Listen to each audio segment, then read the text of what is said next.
음독이라는 활동만으로도 뇌의 기억력은 좋아진다. 만 48세 그룹에게 책을 소리내어 읽으라는 지시를 내렸을 때 첫 일주일은 큰 변화가 없었으나 2주부터는 가시적인 변화가 일어난다. 대략 4주가 지난 뒤부터는 만 37세 그룹을 뛰어넘는 성적으로 10살 이상 젊은 사람보다 기억력이 좋아졌다. 묵독도 물론 좋은 독서법이지만 음독하는 습관은 집중력과 기억력을 놀라울 정도로 빠르게 향상시키는 방법이다. 내가 사랑하는 키스 휴스턴의 책을 보면 인간의 문해력이 어떻게 사회 변화를 만들었는지 말하는 극단적인 예시가 나온다. 과거 중세시대 귀족들은 책과 관련된 작업을 하인들에게 부탁하곤 했다. 심지어 귀족들 중에는 글을 읽는 문맹도 많았다. 이들은 사교 모임을 위해 종교 서적이나 문학 작품들을 읽었어야 했는데 그런 이유로 자신의 하인들에게 글을 읽어달라고 했다. 심지어 그들은 자신의 책을 복사하는 방식으로 하인의 손글씨를 이용했다.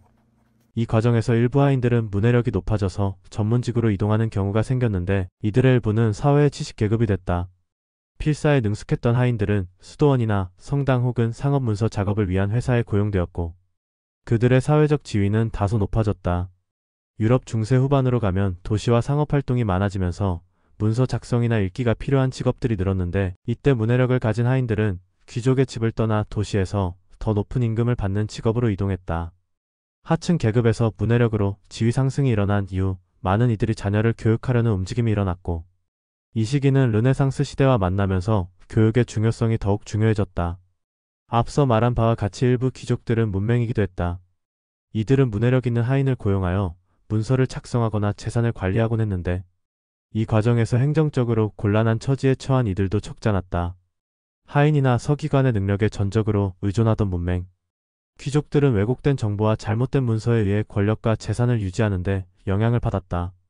일부 하인은 재산 문제를 악용하기도 했고 중요 정보를 조작하기도 했으며 심한 경우에는 영지와 재산을 잃는 경우도 있었다.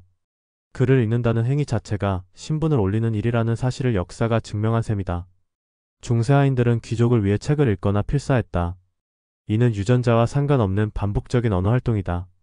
이 활동을 강제하기만 해도 뇌의 신경망은 새롭게 형성되고 강화된다. 가령 새로운 단어를 학습하는 과정은 해마와 같은 뇌 영역을 활성화한다. 이는 기억력과 언어 능력을 발달시키며 뇌의 물리적 구조 자체를 바뀌게 한다. 이를 뇌의 가소성이라고 한다.